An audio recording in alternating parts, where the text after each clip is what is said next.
ಅರುಣ ಹುಟ್ಟೋಕೆ ಮುಖ್ಯ ಕಾರಣ ಇಲ್ಲಿದೆ. ಅರುಣ ಸೂರ್ಯನ ಸಾರಥಿ ಆಗೋಕ್ಕೂ ಮೊದಲು ಒಂದು ಘಟನೆ ನಡೆಯುತ್ತೆ. ಸಮುದ್ರ ಮಂಥನದಿಂದ ಬಂದ ಅಮೃತವನ್ನು ವಿಷ್ಣು ದೇವತೆಗಳಿಗೆ ಕೊಡ್ತಿರುವಾಗ ರಾಕ್ಷಸನಾದ ರಾಹು ತಾನೂ ಸಹ ಅಮೃತನ ಕುಡಿದು ಚಿರಂಜೀವಿ ಆಗಬೇಕು ಅಂತ ವೇಷನ ಮರೆಸಿ ದೇವತೆಗಳ ಸಾಲಲ್ಲಿ ಕೂತಿರ್ತಾನೆ.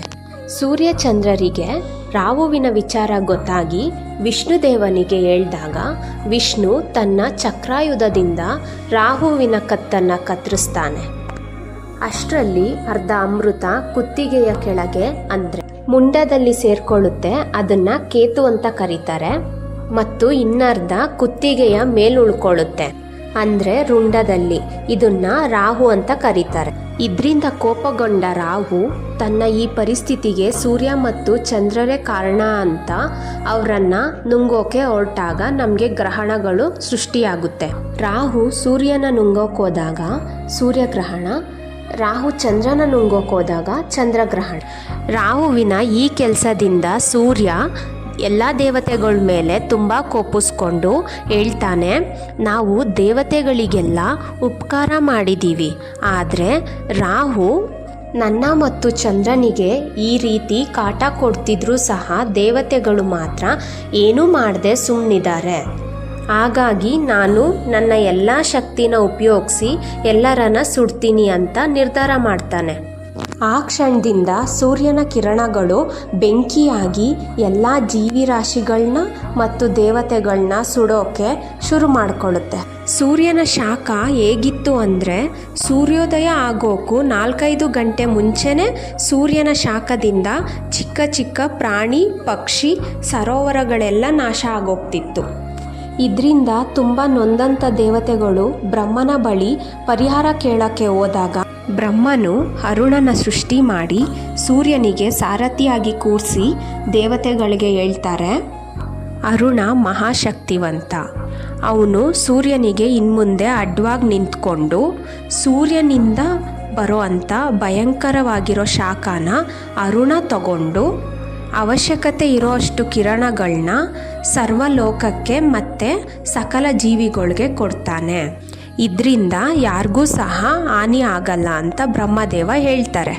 ಅರುಣನ ಶಾಪದಂತೆ ವಿನತೆ ಕದ್ರುಗೆ ದಾಸಿಯಾಗ್ತಾಳೆ. ಯಾವ ಕಾರಣದಿಂದ ಅಂದರೆ ಸಮುದ್ರ ಮಂಥನ ನಡೀತಿದ್ದ ವಿಚಾರನ ಕದ್ರು ಮತ್ತು ವಿನತೆ ಮಾತಾಡುವಾಗ ಕದ್ರು ವಿನತೆಗೆ ಹೇಳ್ತಾಳೆ, ಸಮುದ್ರ ಮಂಥನದಿಂದ ಬಂದ ಕುದುರೆ ಬಾಲ ಯಾವ ಬಣ್ಣದಾಗಿರಬಹುದು ಅಂದಾಗ ವಿನತೆ ಬಿಳಿಯ ಬಣ್ಣ ಅಂತ. ಆಗ ಕದ್ರು ಹೇಳ್ತಾಳೆ, ನನಗನ್ಸುತ್ತೆ ಕುದುರೆ ಬಾಲ ಕಪ್ಪು ಬಣ್ಣದ್ದಿರ್ಬೋದು ಅಂತ. ಸರಿ, ಹಾಗಾದರೆ ಒಂದು ಪಂದ್ಯ ಕಟ್ಟೋಣ, ಸೋತೋರು ಗೆದ್ದವ್ರಿಗೆ ದಾಸಿಯಾಗಬೇಕು ಅಂದಾಗ ವಿನತೆ ಕೂಡ ಇದಕ್ಕೆ ಒಪ್ಕೊಂಡು ಮರುದಿನ ಬೆಳಗ್ಗೆ ಕುದುರೆನ ನೋಡೋಣ ಅಂತ ನಿರ್ಧಾರ ಮಾಡ್ತಾರೆ.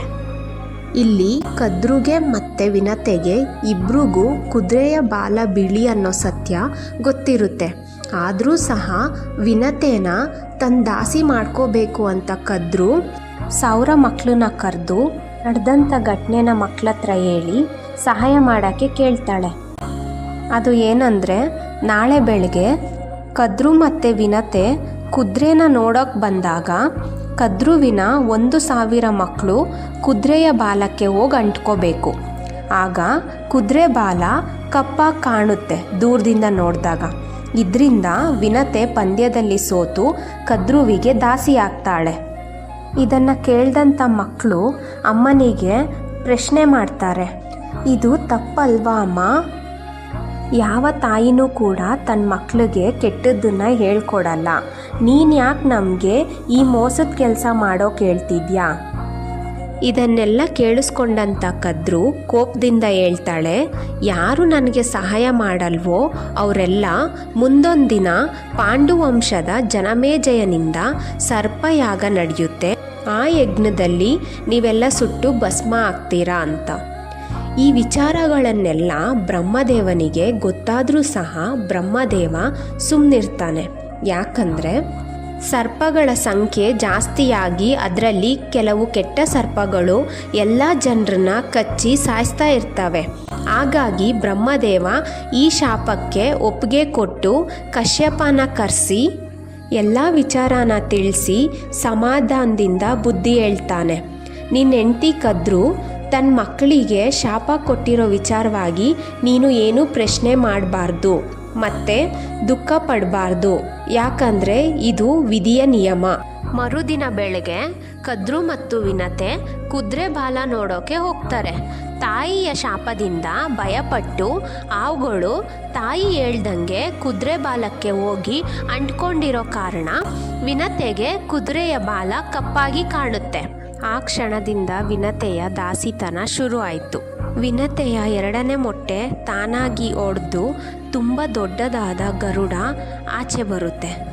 ಆ ಗರುಡನ ಶಕ್ತಿ, ಸೌಂದರ್ಯ ಮತ್ತು ಆಕಾರ ಎಲ್ಲದಕ್ಕೂ ಮೀರಿತಾಗಿರುತ್ತೆ. ಗರುಡ ಹೊರಗಡೆ ಬಂದ ತಕ್ಷಣ ತನ್ನ ತಾಯಿನ ಹುಡುಕಿ ದಾಸ್ಯತನಕ್ಕೆ ಕಾರಣವಾಗಿರೋ ಎಲ್ಲ ವಿಚಾರನ ತಿಳ್ಕೊತಾನೆ. ಕದ್ರು ವಿನತೆನ ಕರೆದು ನನ್ನ ಮತ್ತು ನನ್ನ 1,000 ಮಕ್ಕಳನ್ನ ಸಮುದ್ರದ ಮಧ್ಯದಲ್ಲಿ ಇರೋ ನಾಗಲೋಕಕ್ಕೆ ಎತ್ಕೊಂಡು ಹೋಗು ಅಂದಾಗ ಅದರಂತೆ ವಿನತೆ ಕದ್ರುನ ಎತ್ಕೊಂಡು ಗರುಡನಿಗೆ ಕದ್ರುವಿನ 1,000 ಮಕ್ಕಳನ್ನ ಎತ್ಕೊಳ್ಳೋಕೆ ಹೇಳ್ದಾಗ ಗರುಡ ತಾಯಿ ಹೇಳ್ದಂಗೆ ನಡ್ಕೊಂಡು ತಾಯಿಯ ಹಿಂದೆನೇ ಹೋಗ್ತಾನೆ. ಕದ್ರು ಹೇಳಿದ ಜಾಗಕ್ಕೆ ಕರ್ಕೊಂಡು ಹೋದ್ಮೇಲೆ ಆ ಜಾಗನ ಕಣ್ತುಂಬ ಸವಿದು ಖುಷಿಪಟ್ಟು ಆ ನಾಗಗಳು ಹೇಳುತ್ತೆ, ಗರುಡ, ನೀನು ನಿನ್ನ ದೇಹನ ಲೆಕ್ಕನೇ ಸಿಗದೆ ಇರೋ ಅಷ್ಟು ದೊಡ್ಡದಾಗಿ ಮತ್ತು ಚಿಕ್ಕದಾಗಿ ಮಾಡ್ಕೊಳ್ಳೋ ಶಕ್ತಿ ಇದೆ. ಅದ್ರ ಜೊತೆಗೆ ನೀನು ಒಂದೇ ಕ್ಷಣದಲ್ಲಿ ಎಲ್ಲಿಗೆ ಬೇಕಾದರೂ ಹೋಗ್ತೀಯ. ಆದ್ದರಿಂದ ನಿಮಗೆ ಈ ಪ್ರದೇಶಕ್ಕಿಂತ ತುಂಬ ಅದ್ಭುತವಾಗಿರೋ ಜಾಗಗಳು ಗೊತ್ತಿರುತ್ತೆ. ಅಲ್ಲಿಗೆ ನಮ್ಮನ್ನು ಕರ್ಕೊಂಡು ಹೋಗು ಅಂತ ಆಜ್ಞೆ ಮಾಡ್ತವೆ. ಇದರಿಂದ ಗರುಡನಿಗೆ ಎಷ್ಟೇ ಕೋಪ ಬಂದರೂ ನೋವಾದರೂ ಸಹ ಗರುಡ ಏನನ್ನೂ ಮಾತಾಡದೆ ತನ್ನ ತಾಯಿ ಕಷ್ಟನ ಅರ್ಥ ಮಾಡಿಕೊಂಡು ತುಂಬ ದುಃಖದಿಂದ ಸರ್ಪಗಳನ್ನ ಕೇಳ್ತಾನೆ. ನನ್ನ ತಾಯಿನ ದಾಸ್ಯತನದಿಂದ ಬಿಡುಗಡೆ ಮಾಡಬೇಕಂದ್ರೆ ನಾನು ಏನು ಮಾಡಲಿ? ಆಗ ಸರ್ಪಗಳೆಲ್ಲ ಯೋಚನೆ ಮಾಡಿ ಹೇಳ್ತವೆ, ಅಮೃತನ ತಂದು ಕೊಟ್ಟರೆ ನಿನ್ನ ತಾಯಿನ ನೀನು ಕರ್ಕೊಂಡು ಹೋಗ್ಬೋದು ಅಂದಾಗ ಕದ್ರೂ ಸಹ ತುಂಬ ಖುಷಿ ಪಡ್ತಾಳೆ. ಯಾಕಂದರೆ ತನ್ನೆಲ್ಲ ಮಕ್ಕಳುಗಳು ಆ ಅಮೃತನ ಕುಡಿದು ಚಿರಂಜೀವಿ ಆಗ್ತಾರೆ ಅಂತ. ಗರುಡ ಅಮೃತನ ತರೋಕೆ ತಾಯಿಯ ಆಶೀರ್ವಾದ ತಗೊಂಡು ಹಾರಿ ಹೋಗ್ತಿರುವಾಗ ತುಂಬ ಹಸಿವಾಗಿ ಏನು ತಿನ್ನೋದು ಅಂತ ಹುಡುಕ್ತಿರುವಾಗ ತನ್ನ ತಂದೆ ಕಶ್ಯಪರನ್ನು ನೋಡಿ ತಕ್ಷಣ ಕೆಳಗೆ ಇಳಿದು ತಂದೆಗೆ ನಮಸ್ಕಾರ ಮಾಡ್ತಾ ಯೋಗಕ್ಷೇಮ ವಿಚಾರಿಸಿ ತನ್ನ ತಾಯಿಯ ಸುರಕ್ಷತೆ ಬಗ್ಗೆ ಮತ್ತು ಇಲ್ಲಿವರೆಗೂ ನಡೆದಂಥ ಘಟನೆಯನ್ನು ಹೇಳಿದಾಗ ಕಶ್ಯಪರು ಗರುಡನಿಗೆ ಸರಿಯಾದ ಆಹಾರನ ಸೂಚಿಸ್ತಾರೆ. ಇಲ್ಲೊಂದು ಸರೋವರ ಇದೆ, ಇದ್ರ ನೀರು ಸಿಹಿಯಾಗಿರುತ್ತೆ. ಆ ಸರೋವರದಲ್ಲಿ ಒಂದು ಆನೆ ಎಳೆಯೋಕೆ ಪ್ರಯತ್ನ ಪಡ್ತಿದೆ. ಈ 2 ಪ್ರಾಣಿಗಳ ದ್ವೇಷ ಜನ್ಮಾಂತರದಿಂದ ಇದೆ.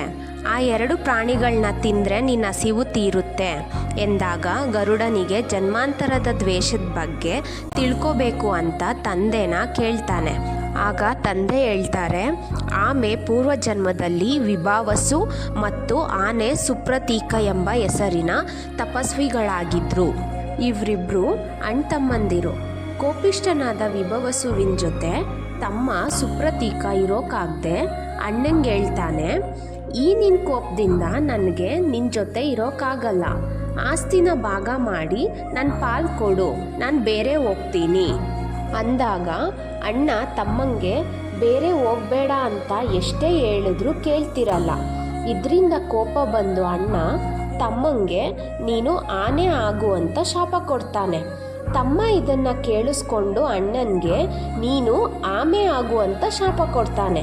ಹೀಗೆ ಇಬ್ಬರು ಶಾಪದಿಂದ ಪ್ರಾಣಿಗಳಾದರೂ ಸಹ ಇವ್ರ ಕಿತ್ತಾಟ ಮಾತ್ರ ನಿಂತಿಲ್ಲ, ಇವತ್ತಿಗೂ ನಡೀತಾ ಇದೆ. ಇಬ್ಬರಲ್ಲೂ ತುಂಬ ದ್ವೇಷ ಜಾಸ್ತಿ ಇರೋದ್ರಿಂದ ಇಬ್ಬರು ದೇಹ ಕೂಡ ತುಂಬ ದೊಡ್ಡದಾಗಿದೆ.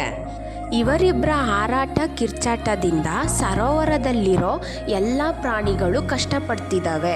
ಆದ್ದರಿಂದ ನೀನು ಆ 2 ಪ್ರಾಣಿಗಳನ್ನ ತಿಂದು ತೃಪ್ತಿಯಿಂದ ಅಮೃತನ ತಗೊಂಡ್ಬಾ ಅಂತ ಆಶೀರ್ವಾದ ಮಾಡಿ ಗರುಡನ ಕಶ್ಯಪರು ಕಳಿಸ್ಕೊಡ್ತಾರೆ.